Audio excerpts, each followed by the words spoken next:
الحمد لله كفى وسلام على عباده الذين اصطفى أما بعد فأعوذ بالله من الشيطان الرجيم بسم الله الرحمن الرحيم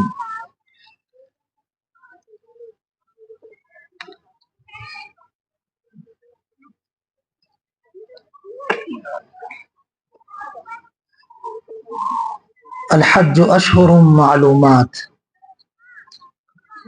فمن فرض فيهن الحج فلا رفث ولا فسوق ولا جدال في الحج وما تفعلوا من خير يعلمه الله وتزودوا فإن خير الزاد التقوى واتقون يا أولي الألباب وقال رسول الله صلى الله عليه وسلم الحج عرفة او کما قال علیہ الصلوۃ والسلام۔ محترم حجاج کرام، حفاظ کرام، علماء کرام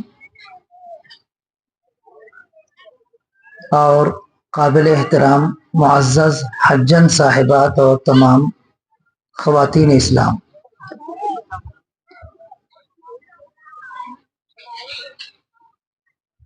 حج کا جو فریضہ ہے یہ کوئی معمولی فریضہ نہیں ہے۔ اسلام کے فرائض اور ارکان میں حج کی ایک الگ شان ہے۔ اللہ کے رسول صلی اللہ علیہ وسلم کو جب حج کرنا تھا تو آپ نے اس کی تیاری اتنی زبردست کی ہے کہ اس زمانے کے حالات کو سامنے رکھ کر اس تیاری پر اگر ہم غور کریں تو ہماری تیاریاں اس کے مقابلے میں کچھ بھی نہیں۔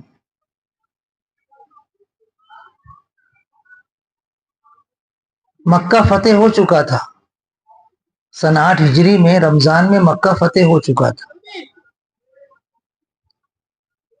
مکے کے تمام باشندے تقریباً 100% ایمان لا چکے تھے۔ 4 مہینے کی مہلت سورہ توبہ میں اللہ نے دی۔ اس 4 مہینے کے اندر جتنے بھی جزیرے عرب کے لوگ تھے سب ایمان لا چکے تھے، لیکن حج ابھی مکمل ایسا نہیں ہوا تھا جو حضور اکرم صلی اللہ علیہ وسلم کی شان کے مطابق ہو۔ تو آپ نے اس کے بعد جو حج ہوا ہے سن 9 ہجری میں، اس میں آپ نے امیر الحج حضرت ابوبکر صدیق رضی اللہ تعالیٰ عنہ کو بنا کر بھیجا، اور زمانے جاہلیت کی جتنی بھی غیر اسلامی اور غیر انسانی رسوم تھیں، رسمیں تھیں، ان سب کو آپ نے ختم کروایا۔ حضرت ابوبکر صدیق رضی اللہ تعالیٰ عنہ سے فرمایا تم جاؤ منی میں، عرفات میں، مزدلفہ میں، ہر جگہ اعلان کرنا کہ اب آئندہ سال کوئی بھی مشرک، کوئی بھی کافر حج نہیں کر سکے گا۔ پہلے کرتے تھے، کفر شرک کرنے والے بھی حج کرتے تھے۔ دوسرا اعلان یہ کروایا کہ آئندہ سال سے کوئی برہنہ طواف نہیں کرے گا۔ اس زمانے میں عجیب عجیب نظریات تھے۔ لوگ کہتے تھے کہ جو کپڑے ہمارے ہیں گندے کپڑے ہیں، ناپاک کپڑے ہیں، ہم ان میں گناہ کرتے ہیں، تو گنہگار کپڑے اتار کر بالکل مادرزاد برہنہ ہو جاؤ تاکہ ہم طواف کریں تو بالکل کلیئر، صاف ستھرے ہو کر کریں، پاک صاف ہو کر کریں۔ یہ عجیب ان کا الٹا ہی نظریہ۔ تو برہنہ طواف کرتے تھے، عورتیں برہنہ طواف کرتی تھی، مرد برہنہ طواف کرتے تھے۔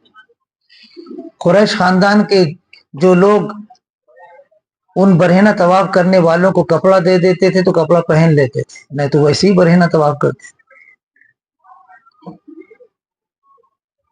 ان سب اصلاحات کے ساتھ ساتھ حضور اکرم صلی اللہ علیہ وسلم نے اپنے گھر کے، اپنے خاندان کے، اپنے اہل بیت میں سے حضرت علی رضی اللہ تعالیٰ عنہ کو بعد میں بھیجا اور کہا کہ تم جگہ جگہ اعلان کرنا کہ 4 مہینے کی تم کو مہلت دی جا رہی ہے، 4 مہینے گھوم پھر لو، ایمان قبول کرنا، ایمان قبول کر لو، نہیں قبول کرنا ہے تو جزیرے عرب سے باہر چلے جاؤ، جزیرہ عرب میں تم کفر شرک کے ساتھ نہیں رہ سکتے۔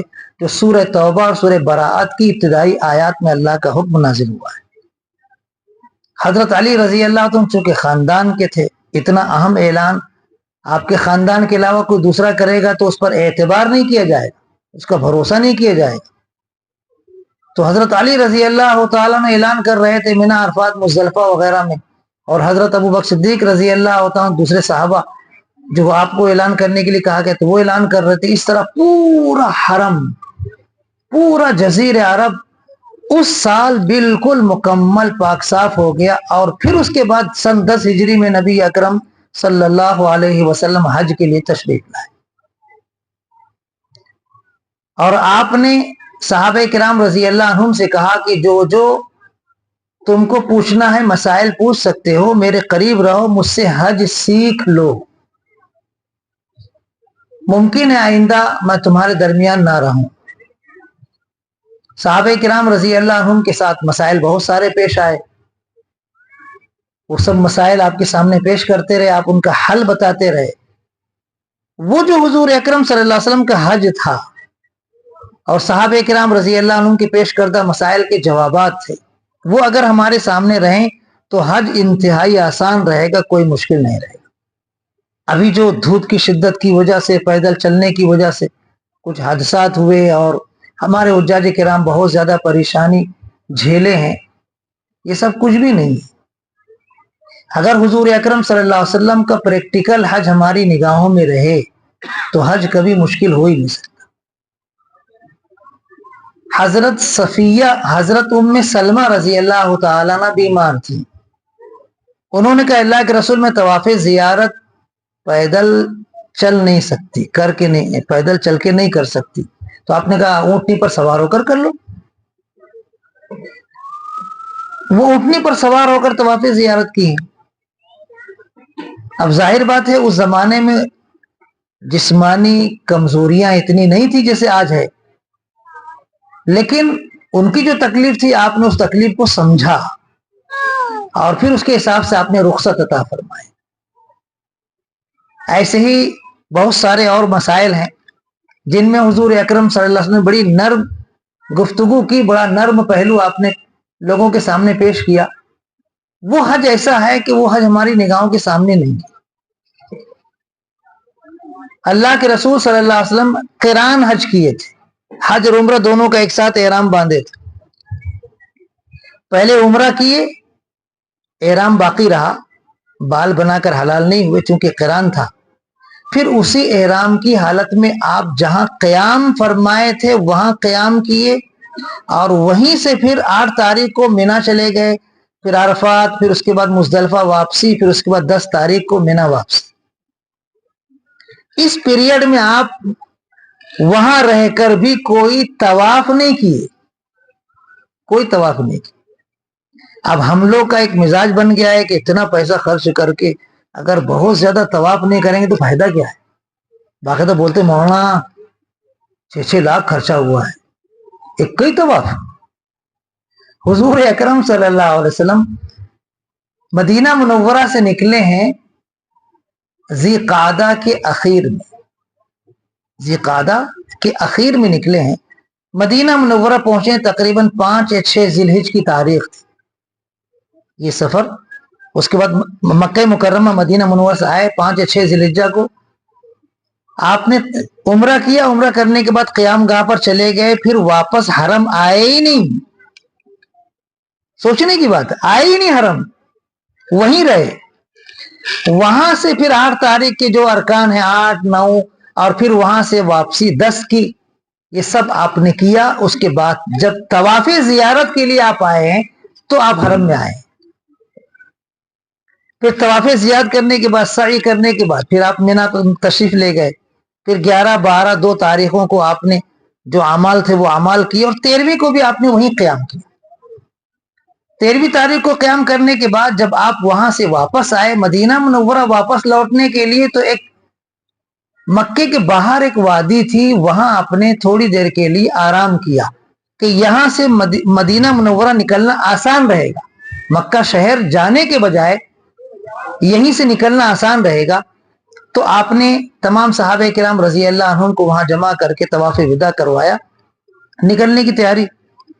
आपने ऐलान कर दिया कि निकलना है, तो हजरत आयशा रजी अल्लाह तआला अन्हा ने फरमाया, हाँ अच्छे अंधेर है, तुम लोग हज भी कर लिए, तुम लोग उम्रा भी कर लिए, मैं सिर्फ हज की हूं, मेरा उम्रा रह गया है, क्योंकि उम्रे के इहराम बांध कर आई थी और एमसी आ गई थी, तो उम्रा नहीं कर सकी थी। तो उन्होंने कहा मेरा उम्रा रह गया, बगैर उम्रे की मैं जाऊंगी नहीं, मैं उम्रा करूंगी। तो हुजूर अकरम सल्लल्लाहु अलैहि वसल्लम ने उनके भाई हजरत अब्दुर्रहमान रजी अल्लाह तआला से कहा कि तुम अपनी बहन को ले जाओ तनईम, हरम के बाहर, वहां से उम्रे का इहराम बांधकर इनको लाओ और तुम लोग उम्रा करके यहाँ आ जाओ, हम तुम्हारा इंतजार कर रहे हैं, फिर यहाँ से रवाना हो जाएंगे। अब ये एक सोचने की चीज है, समझने की बात है। हुजूर अकरम सल्लल्लाहु अलैहि वसल्लम अपनी बीवी के साथ खुद भी जा सकते थे कि नहीं जा सकते थे? तनईम जा सकते थे ना। और फिर आप ये भी तो कर सकते थे, हमसे ज्यादा नेक अमाल करने का शौक हुजूर अकरम सल्लल्लाहु अलैहि वसल्लम को यकीनन था। आप अपनी बीवी के साथ जाते, वो इहराम बांध रही तो आप भी लगे हाथों इहराम बांध लेते कि चलो बीवी कर रही तो मैं भी कर लेता हूं। उम्रा करने में साथ रहेंगे तो और अच्छा रहेगा, एक से दो भले। लेकिन आप नहीं गए और आपने उम्रा भी नहीं किया। अच्छा भाई गए तो वो भी ये नहीं सोचे कि बहन उम्रा कर रही तो चलो मैं भी इहराम यही बांध लेता हूं, मैं भी दोबारा उम्रा कर लूंगा। वो भी उम्रा नहीं की, सिर्फ हज़रत आयशा रजी अल्लाह तआला अन्हा ने उम्रा किया और उम्रा करके फारिग होकर फिर वापस आ गए। अब हम हुज्जाज किराम का एक जहन बन गया है। अभी आज ही मैंने सुना, मौलाना अरे एक हाजी साहब तो रोज उम्रा करत रहे, जितने दिन रहे उतना उम्रा किए, यानी ये गोया रिकॉर्ड, एक रिकॉर्ड बनाओ, हम इतना उम्रा किए, हम इतना तवाफ किए। आसानी शरीयत आपको दे रही है, सहूलत शरीयत आपको दे रही है और आप बहादुर बन रहे हैं। ये फिक्र नहीं है, ये इस्लामी सूझबूझ नहीं है, ये अकलमंदी नहीं, दानिशमंदी नहीं है। एक सहाबी थे हजरत अब्दुल्ला इब्न अम्र इब्नुल आस रजी अल्लाह तआला, बड़े नौजवान, तंदुरुस्त, वो रात भर नमाज पढ़ते थे, दिन भर रोजा रखते थे। उनके वालिद सोचने लगे कि मेरा नौजवान लड़का है, इसकी मैंने शादी कर दी है, तो जरा बहू से पूछ लूं कि शौहर का तेरे साथ क्या सलूक है, अच्छा रहेगा। बहू से पूछे बेटा तेरे शौहर का तेरे साथ क्या सलूक है? तो बीवी बड़ी ज़हीन थी और बहुत ही नेक थी, सलीकामंद थी। उसने जवाब कितना खूबसूरत दिया। उसने कहा कि अब्बा मेरे शौहर तो इतने नेक हैं, इतने अल्लाह वाले हैं कि रात भर नमाज पढ़ते हैं, दिन भर रोजा रखते हैं। ससुर समझ गए कि बेटा जो है ये बीवी के हुकूक अदा नहीं कर रहा है। रात भर नमाज पढ़ने वाला, दिन भर रोजा रखने वाला बीवी की क्या हुकूक अदा करे? वो डायरेक्ट हुजूर अकरम सल्लल्लाहु अलैहि वसल्लम के पास गए, कहने लगे अल्लाह के रसूल मैंने अपने बेटे की शादी की और वो रात भर नमाज पढ़ता है, दिन भर रोजा रखता है, बीवी के हुकूक अदा नहीं कर रहा, जरा आप समझा दीजिए। नबी अकरम सल्लल्लाहु अलैहि वसल्लम स्पेशल तशरीफ लाए। हज़रत अब्दुल्ला इब्न अम्र रज़ी अल्लाह कहते हैं कि मेरे घर आए और आकर कहने लगे कि अब्दुल्ला मैं तुमसे कुछ बात करना चाहता हूँ, बैठिए। मैंने तकिया पेश किया तो तकिया आपने टेक लगाने के लिए नहीं लिया, बीच में अपने दरमियान रख दिया और करीब होकर टेक लगाकर मुझसे बात करने लगे और कहने लगे अब्दुल्ला मैंने सुना तुम रात भर नमाज पढ़ते हो। बोले हाँ हाँ बिल्कुल, ये भाव में आ गए। और मैंने ये भी सुना है कि तुम दिन भर रोजा रखते हो, रोज डेली रोजा रखते हो। हाँ अल्लाह के रसूल बिल्कुल। अब ये क्या समझे कि अब आप शाबाशी देंगे, कुछ दुआएं देंगे और हौसला अफजाई करेंगे। तो हुजूर अकरम सल्लल्लाहु अलैहि वसल्लम ने इरशाद फरमाया अब्दुल्ला अगर इसी तरह तुम रात भर जागते रहोगे तो तुम्हारी आंखें अंदर धंस जाएंगी, तुम्हारी बीनाई कमजोर हो जाएगी। और ऐसे ही अगर तुम रोज रोज रात दिन भर रोजा रखोगे, डेली किसी दिन नागा नहीं करोगे तो तुम्हारा जिस्म लागिर हो जाएगा, कमजोर हो जाओगे। ऐसा मत करो, रात के कुछ हिस्से में आराम करो। तुम पर तुम्हारे जिस्म का भी हक है, तुम्हारी आंखों का भी हक है, तुम्हारी बीवी का भी हक है। सारे हुकूक अदा करके अल्लाह का हक अदा करो। तो वो कहने लगे नहीं अल्लाह के रसूल मेरे अंदर ताकत बहुत है, मैं सब कर लूंगा। माने नहीं, हुजूर ने कहा नहीं, सबसे बेहतरीन जो तहज्जुद की नमाज है वो हजरत दाऊद अलैहिस्सलाम की नमाज है कि वो रात के 3 हिस्से करते थे। आधी रात तक सोते थे, आधी रात के बाद एक तिहाई हिस्से में तहज्जुद पढ़ते थे और फिर उसके बाद एक छठा हिस्सा बच जाता था, थोड़ा आराम करते थे। ये तरतीब तहज्जुद की सबसे बेहतरीन तरतीब है। इससे बेहतर रात की नमाज तहज्जुद है ही नहीं। वो बहुत बोलते रहे मेरे अंदर ताकत है, लेकिन आपने उनकी चलने नहीं दिया। कहा नहीं, इससे बेहतर कोई नमाज नहीं रात वाली तहज्जुद की, रात भर जागो मत। फिर रोजे के बारे में आपने कहा कि तुम एक काम करो, अल्लाह के यहाँ एक नेकी का सवाब कम से कम 10 गुना बढ़ाकर देने का कानून है। मन जा बिल हसनाती फलहू अशरु अमसालिहा, जो एक नेकी लेकर आएगा उसको 10 गुना बढ़ाकर सवाब दिया जाएगा, अल्लाह पाक का इरशाद। तो तुम ऐसा करो, महीने के 3 दिन रोजा रखा करो, जो अय्याम बीज हैं, रोशन तारीखें हैं। चांद के एतबार से 13वीं, 14वीं और 15वीं तारीख ये अय्याम बीज यानी रोशन दिन कहलाते हैं। इसके नीचे दबाओ, इसके नीचे दबाओ, ये इसके नीचे नहीं।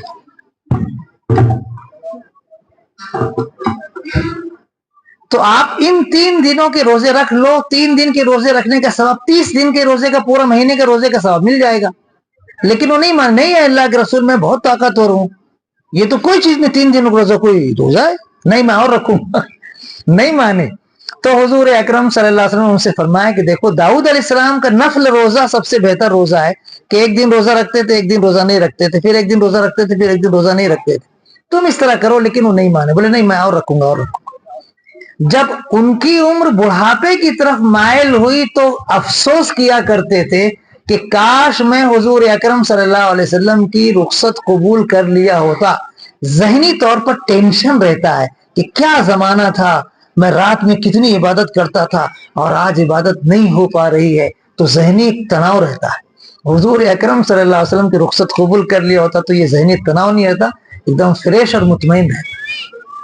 तो हुज्जाज किराम जब हज करने जाते हैं या उम्रा करने जाते हैं तो एक मिजाज लेकर जाते हैं, बहुत ज्यादा तवाफ करना, बहुत ज्यादा उम्रा करना, जबकि हुजूर अकरम सल्लल्लाहु अलैहि वसल्लम से बहुत ज्यादा तवाफ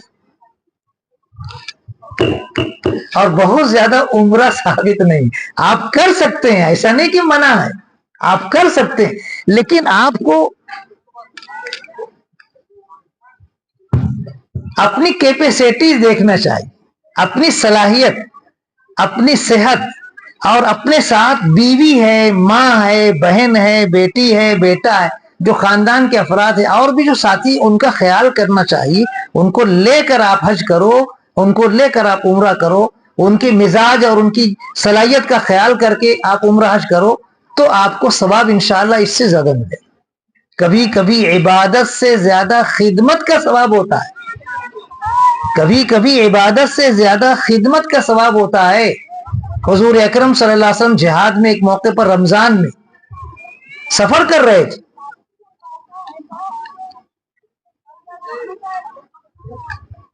धूप की शिद्दत की वजह से कुछ सहाबा जो रोजेदार थे वो निढाल हो गए,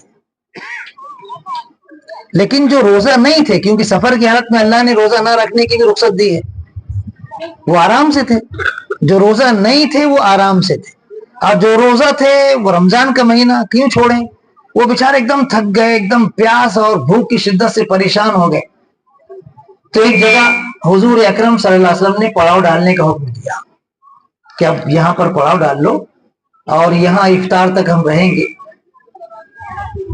अब जो रोजा थे वो तो फौरन बिस्तर डाले और लेट गए, लेकिन जो रोजा नहीं थे उन्होंने खेमे गाड़े, सवारियों को सलीके से बांधा, सामान उतार कर एक तरफ तरतीब से रखा, पानी का इंतजाम किया, पकाने के लिए लकड़ी का इंतजाम किया, और भी जो चीजें थी खाने पीने की इंतजामात की, वो सारे इंतजामात वो किए।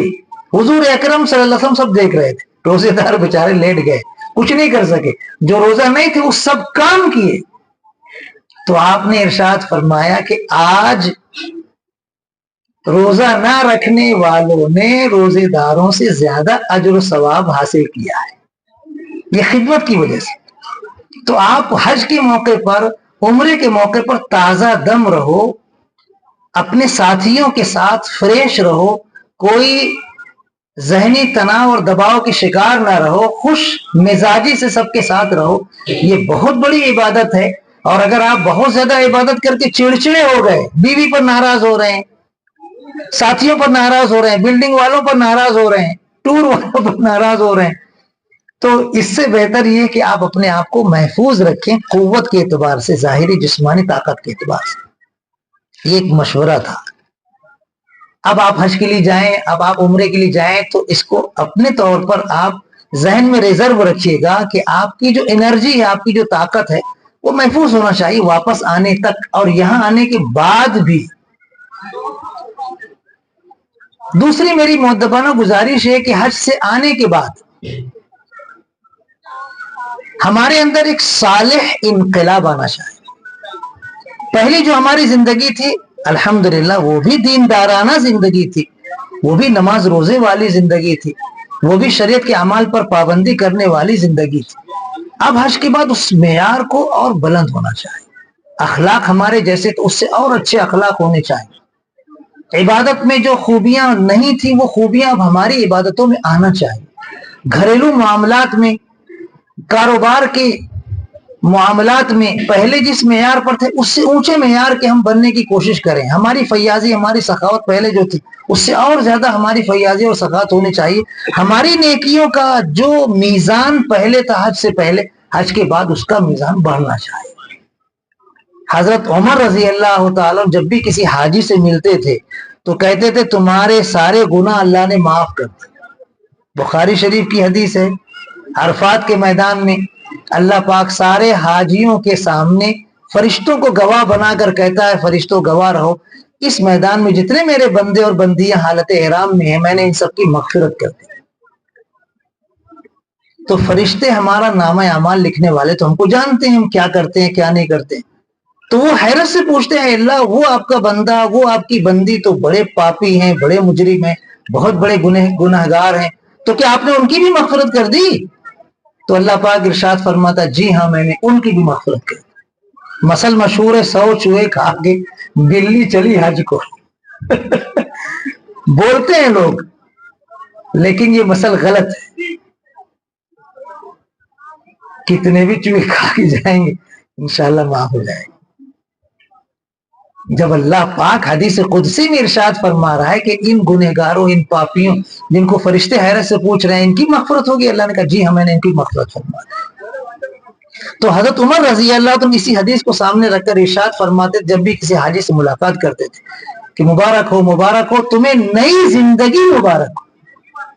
حج کرنے سے پہلے جو تمہاری زندگی کا رنگ ڈھنگ تھا سب اللہ نے معاف کر دیا, چھوٹے گناہوں بڑے گناہوں سب اللہ نے معاف کر دیا. اب ایک نئے انداز سے تم زندگی گزارنا شروع کرو. تمہاری زندگی میں اب ایک ایسا موڑ آنا چاہیے کہ معلوم ہو کہ ہاں حج کرنے والا یہ ہے, حج کر کے یہ آیا ہوا شخص ہے. ہمارے بہت سارے حاجی حج کر کے آتے ہیں تو جو ان کی زندگی پہلے تھی ویسی ہی زندگی رہتی ہے. جو ان کے نشیب و فراز ہوتے ہیں کاروبار کے, معاملات کے, لین دین کے, وہ ویسے ہی رہتے ہیں. نہیں, ہمارے معاملات پہلے اونچ نیچ والے تھے, کچھ 19-20 والے تھے. اب ہمارے معاملات ایک دم نکھرے ہوئے ہونے چاہیے. کسی کا قرض ہمارے اوپر نہ ہو, کسی کی امانت ضائع ہونے کا کوئی امکان نہ ہو. ہمارے پاس اسلام کا نظام عبادات بھی زندگی میں زندہ ہو اور نظام معاملات بھی زندگی میں زندہ ہونا چاہیے. ہماری یہ بہت بڑی خامی ہے کہ عبادت کا تو ہمارا معیار بڑھ جاتا ہے ماشاءاللہ, لیکن معاملات میں ہم صاف ستھرے نہیں بن پاتے. کتنے ایسے لوگ مجھ سے شکایت کی مولانا میرا فلاں حاجی صاحب پر اتنا 1000 باقی ہے, اتنا لاکھ باقی ہے, وہ دے نہیں رہے ہیں. بار بار جاتا ہوں ہاں دوں گا نہ ہاں دوں گا کرتے لیکن دے نہیں رہے ہیں.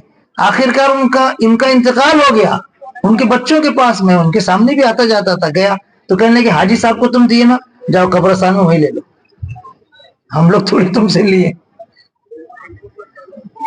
معاملات میں ہم لوگ صاف ستھرے ہو جائیں تو عبادات میں صاف ستھرے ہونے سے زیادہ خوبیاں ہمارے اندر آ جائیں. ہم لوگ عبادات میں بہت اچھے ہیں ماشاءاللہ. مجھے خوشی ہوتی ہے بہت ساری مسجدوں میں मालेगांव में मैं 12 बजे जुमा के दिन आया हूं, 12 बजे, अभी अजान होने में 1 घंटा बाकी, लेकिन मैंने मस्जिद में देखा है किसी खास मौसम में नहीं, आम दिनों में सफे अव्वल पूरी फुल थी, कुरान पढ़ने वाले मुकम्मल तौर पर कुरान पढ़ रहे थे, नवाफिल पढ़ने वाले नवाफिल पढ़ रहे थे, तस्बीह पढ़ने वाले तस्बीह पढ़ रहे थे। मालेगांव में मैंने माशाल्लाह देखा है मस्जिद में जुमा के दिन 12 बजे, उससे भी पहले पाबंदी फजर की, सफे अव्वल की। रमजान में तो इबादत का इतना शौक हो जाता है कि फरिश्तों को रश्क आता है, तो इबादत का शोबा माशाल्लाह सरसब्ज़ व शादाब, अल्लाह पाक का बहुत अजीम एहसान है, बहुत बड़ा करम है। लेकिन मामलात में हम लोग और ज्यादा साफ सुथरे हो जाएं, खास तौर से हज करने के बाद, तो फिर वाकई हज की जो लज्जत है, हज की जो मिठास है, हज की जो हलावत है, वो आप महसूस किए बगैर नहीं रहेंगे। और फिर जो बार बार हज करने का अल्लाह पाक मौका देगा, उसमें हर आने वाले हज में आपके हज के करने का ज़ौक और शौक ज्यादा होगा। हजरत आयशा रजी अल्लाह तआला अन्हा ने हुजूर अकरम सल्लल्लाहु अलैहि वसल्लम से फरमाया था कि अल्लाह के रसूल, हम औरतों को जिहाद करने की इजाजत दो। लफ्ज जिहाद पर कुछ लोग सा चेबजबी हो जाते हैं। हुजूर अकरम सल्लल्लाहु अलैहि वसल्लम फरमाया कि औरतों का जिहाद हज है। तो हजरत आयशा रजी अल्लाह तआला उसके बाद से अल्लाह के रसूल सल्लल्लाहु अलैहि वसल्लम की वफात के बाद हर साल हज किया करते, हर साल हज किया करते। ये जो हज हर साल कर रही हजरत आयशा रजी अल्लाह तआला के हर पिछले हज से ज्यादा बाद वाले हज में यकीनन उनके अंदर एक खास कैफियत होती होगी कि उसके बाद भी हज का शौक बाकी रहे। ये हमारे अंदर जो तड़प है हज करने की, दोबारा से बारह, उसके बाद ये हमारे अंदर रहे, चाहे कानून हमको इजाजत दे कि ना दे, लेकिन हमारे अंदर वो तड़प रहे। हुजूर अकरम सल्लल्लाहु अलैहि वसल्लम उम्रा किए, उम्रतुल क़ज़ा, सन 6 हिजरी में तो गए थे, लेकिन सुलह हुदैबिया के मौके पर नहीं कर सके थे। सुलह ये हुई कि आप वापस जाओ, आइंदा साल आकर कर लेना।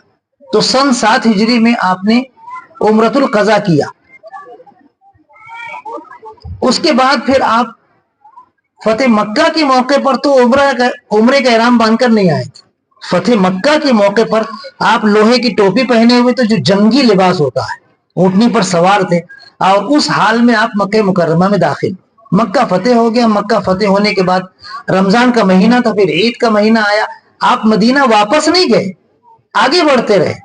ताइफ को फतेह किया, कबीले हवाज़िन से जंग की, उस इलाके को फतेह किया, और फतेह करने के बाद फिर ज़ीक़ादा का महीना आया, तो आप वापस आए जिराना में, जिसको जिराना भी कहते हैं, जिराना भी कहते हैं। वहां आए, माले गनीमत सारे मुजाहिदीन में तकसीम किया, और वहां से ihram बांधकर आप आए, जिसको बड़ा उम्रा कहते हैं। तनईम वाला छोटा कम फासला है, जिराना को बड़ा बोलते हैं क्योंकि फासला काफी है। वहां से ihram बांधकर आप आए और उम्रा आपने किया। ये आपने एक उम्रतुल क़ज़ा किया, फिर उसके बाद आपने ये जिराना वाला किया, फिर उसके बाद हज के मौके वाला उम्रा किए। ये बार बार जो आपने 4 मरतबा तकरीबन उम्रा किया, 4 सफर में अलग अलग, ये शौक हमारा है अल्हम्दुलिल्लाह। हम भी बार बार हर सफर में एक नया उम्रा करना चाहते हैं, लेकिन हमारी इबादतों की हलावत और लज्जत हमारे मामलात में साफ सुथरा ना होने की वजह से उतनी नहीं रहती जितनी होनी चाहिए। हमने बहुत सारे उम्रा करने वालों, हज करने वालों को देखा है कि वो हरम की नमाजों या हरम की इबादतों या मक्का मुकर्रमा का एहतराम और उसकी अकीदत का ख्याल उतना नहीं कर पाते हैं जितना करना चाहिए। एक दूसरे की खिदमत, एक दूसरे के हुकूक की अदायगी उतना नहीं कर पाते हैं जितना करना चाहिए। बस आ गई मुअल्लिम की तरफ से। अब जो ज़ईफ हैं, बूढ़े हैं, उनको पहले सवार करा देना चाहिए कि हाज साहब आप बैठ जाओ, हज्जन आप बैठ जाओ। ऐसे घुस घुस के पहले हम बैठ जाते हैं। ये ईसार और खुददारी, ये ईसार और कुर्बानी का जज्बा हमारे अंदर पैदा ही नहीं हो पाता, जबकि खिदमत के जज्बा हज के और उम्रे के सफर में होना चाहिए कि हम अपने ज़ईफ साथियों को पहले आगे करें, अपने कमजोर साथियों को, मोहम्मद साथियों को पहले आगे करें, उनको अपनी खिदमत से नवाजते रहें। हम थोड़ी तकलीफ बर्दाश्त करें, लेकिन उनको आराम दें। ये चीज नहीं है। बिल्डिंग में झगड़े होते हैं खाने के मौके पर मैंने बारहा देखा है। बफे सिस्टम है, रखा हुआ है, खूब ले लिए, दूसरे भी तो हाजी है ना, उनको भी तो बोटियां चाहिए ना, उनको भी तो रोगन चाहिए ना, उनको भी कोई नया आइटम बनाए तो वो भी उनको भी तो चाहिए। तो अपने हिसाब से आप इतना लो कि दूसरे भी अपना हक ले सके। लेकिन नहीं, हम पहले पूरा भर लेते हैं, उसके बाद बैठ जाते हैं, पूरा खा भी नहीं पाते हैं, फेंक देते हैं डस्टबिन में फेंक देते हैं। ये चीज अच्छी नहीं है। हमको हुकूकुल इबाद सीखना है, समझना है, इसमें हमारे बहुत खामी। हाजी को हुकूकुल इबाद में तो खामियां रहनी ही नहीं चाहिए, हाजी को मेयार बनना चाहिए, हुकूकुल इबाद की अदायगी का मेयार बनना चाहिए। हजरत जुबैर रजी अल्लाह ताला, जुबैर इब्न अव्वाम अशर मुबशरा में से हैं, हुजूर अकरम सल्लल्लाहु अलैहि वसल्लम के हमजुल्फ हैं, आपकी फूफी जात भाई हैं, आपके हवारी यानी खुसूसी मददगार मशहूर हैं। ये जब वफात पाने लगे तो अपने बेटे अब्दुल्ला से कहा, बेटे मेरे पास कुछ कर्ज है, कर्ज, मुझे ऐसा लगता है कि जंग में मैं शहीद हो जाऊंगा, तो मेरी शहादत के बाद वो कर्ज तुमको अदा करना है बेटा, शहीद हो गए। अब बेटे ने अब्बा पर कर्ज को जो शुमार किया तो 22 लाख के बराबर कर्ज था, जबकि हजरत जुबैर रजी अल्लाह तआला ने एक दिरहम भी नहीं छोड़ा था, एक दीनार भी नहीं छोड़ा था, कैश था ही नहीं। कुछ जमीनें थी लेकिन नीयत अच्छी थी, तो बेटे ने एक ही जमीन सिर्फ बेची, गाबा नाम की, गाबा, तो उसमें पूरा कर्ज नील हो गया, पूरा कर्ज नील हो गया। कर्ज अदा होने के बाद फिर घर के सारे लोगों ने कहा कि भाई अब हमारा वरासत का जो हक है वो दो। भाई भी थे, बहनें भी थी, 4 बीवियां थी, वो बोलने लगी हमारा जो हक है शौहर के माल में वो हमको दो। तो हजरत जुबैर रजी अल्लाह, देखो पॉइंट देखो, हजरत जुबैर रजी अल्लाह के साहिबजादे अब्दुल्ला रजी अल्लाह कहने लगे, मैं हज में मिना, अरफात, मुजदलिफा, मक्के में जा जा कर ऐलान करूंगा, वहां पूरे इलाके के हाजी आते हैं कि मेरे अब्बा पर अगर किसी का कर्ज हो तो आओ ले जाओ, मेरे अब्बा जुबैर रजी अल्लाह पर जिसका कर्ज है आओ ले जाओ। एक साल ऐलान किए, जो आए उनको दे दिए, फिर दूसरे साल ऐलान किए, जो आए वो दे दिए।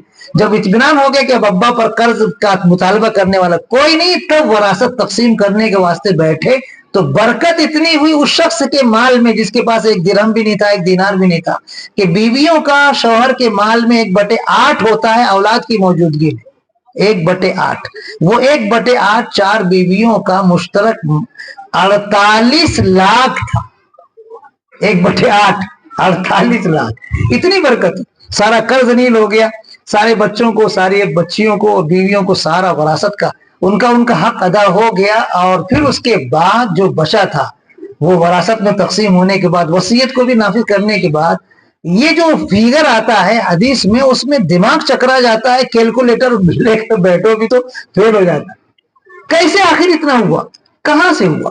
तो हज का उन्वान देखो, साहिबजादे ने हज को उन्वान बनाकर कहा था कि मैं अपने अब्बा का कर्ज अदा करूंगा हज पर ऐलान कर। हाजी को मामलात में साफ होना चाहिए। तो मेरी मुअद्दबाना गुजारिश है कि आप तो पहले माशाल्लाह नमाज रोजे के पाबंद थे ही, और अब और ज्यादा आपकी पाबंदी बढ़ जाएगी इंशाल्लाह, मुझे यकीनन उम्मीद है, लेकिन मामलात में जो मेयार आपका अब तक था उसमें इजाफा होना चाहिए। आपकी जात से किसी को तकलीफ ना हो, आपके भाई का हक है वो दे दो, बहन का हक है वो दे दो, पड़ोसी का हक है वो दे दो, और कोई है हमारे दूर करीब के उनका हक है वो दे दो, किसी का हक बाकी ना रहे। कितने ऐसे हाजी हैं वो टूर वाले को पूरा पैसा भी देते, भी बाकी है, आना दे देंगे ना, वो भी नहीं है कि उनकी कुछ किस्तें बाकी नहीं थी। तो ये जो मामलात में हमसे खामियां होती है नहीं होनी चाहिए। मेरे ख्याल से बहुत ज्यादा मैं बोल लिया हूँ, अब ज्यादा समा खराशी नहीं करना चाहिए। मेरी आपसे दरखास्त है कि अभी आपकी बैटरी चार्ज है, माशाअल्लाह, हरमैन शरीफैन के अनवार और बरकत अभी आपकी शख्सियत में मुकम्मल तौर पर या किसी भी शक्ल में मौजूद हैं। तो मेरी मुअद्दबाना गुजारिश ये है कि आप हम गुनहगारों को अपनी मकबूल दुआओं में जरूर याद रखें। जो खिदमत करने वाले साथी हैं उनके लिए भी खास तौर से आप दुआ करें। हमारे जो हमजुल्फ हाफिज सलमान साहब और भाई नौमान साहब ये जो काम कर रहे हैं, और भी बहुत सारे टूर वाले हमारे साथी हैं, हज कमेटी में भी बहुत सारे खुद्दाम हैं, काम करते रहते हैं। तो खादिमों को अपनी दुआओं में जरूर याद रखें। ہم گنہگاروں کو اپنی دعاؤں میں ضرور یاد رکھیں. ہمیں تو یقین ہے کہ آپ کی دعائیں ابھی بھی مستجاب ہیں. حضور اکرم صلی اللہ علیہ وسلم نے ارشاد فرمایا کہ حاجی سے ملاقات کرو تو اس سے مصافحہ کرو اور اس سے درخواست کرو کہ وہ تمہارے لیے مغفرت کی دعا کرے. یہ باقاعدہ حضور اکرم صلی اللہ علیہ وسلم کا ارشاد ہے. حاجی کا اعزاز کہ حاجی سے ملاقات کرو تو اس سے درخواست کرو مصافحہ کر کے کہ تم اس کے لیے مغفرت کی دعا کر دو, وہ تمہارے لیے مغفرت کی دعا کر دے گا, تمہاری مغفرت ہو جائے گی کیونکہ وہ مغفور ہے, یعنی اس کی مغفرت ہو چکی ہے. حضرت عمر رضی اللہ تعالیٰ عمرہ کرنے جانے والے تھے. اللہ کے رسول صلی اللہ علیہ وسلم کی خدمت میں حاضر ہوئے اور کہنے لگے اللہ کے رسول مجھے اجازت دیجیے, میں عمرہ کرنے جا رہا ہوں. مدینہ منورہ میں اجازت لینے کے لیے آئے تو اللہ کے رسول صلی اللہ علیہ وسلم خاتم الانبیاء ہیں, امام الانبیاء ہیں, سید المرسلین ہیں, اللہ کے بعد سب سے اونچا مقام آپ کا ہے. پھر بھی آپ نے حضرت عمر رضی اللہ تعالیٰ عنہ سے یہ سن کر کہ عمرہ کرنے جا رہے ہو تو کہا میرے بھائی مجھے بھی اپنی دعا میں یاد کرنا. حضور اکرم صلی اللہ علیہ وسلم اپنے ایک امتی سے کہہ رہے ہیں جو عمرہ کرنے جانے والے ہیں کہ تم اپنی دعا میں مجھے بھی یاد کرو. کتنا اونچا مقام معتمر کا ہے, کتنا اونچا مقام حاجی کا ہے. تو آپ کا یہ مقام بہت بلند اللہ نے عطا فرمایا ہے. اس بلند مقام کی لاج رکھیے گا, اس کو اور زیادہ بلند کرنے کی کوشش کیجیے. اللہ آپ کے دنیا اور آخرت کے سارے مقامات میں خوب خوب خوب خوب ترقیات عطا فرمائے. اللہ آپ کو صحت دے, تندرستی دے, برکت عطا فرمائے. اللہ آپ کے پورے خانوادے کو بار بار حج مقبول اور عمرہ مقبولہ کی سعادت عطا فرمائے. اللہ آپ کے کاروبار میں, آپ کی صلاحیتوں میں, آپ کی صحت و تندرستی میں خوب شاندار ترقیاں عطا فرمائے. آپ کی صلاحیتوں میں جلا عطا فرمائے. اللہ آپ کو ہر مصیبت, ہر آفت, ہر بلا, ہر حادثے سے محفوظ رکھے. اللہ آپ کے خانوادے کو اپنی رضا والے اعمال ہی کی توفیق عطا فرمائے. اللہ آپ کو دنیا میں بھی آخرت میں بھی عافیت عطا فرمائے اور آپ کی دعاؤں میں ہم کو بھی حصہ عطا فرمائے. آمین. وآخر دعوانا الحمدللہ رب العالمین.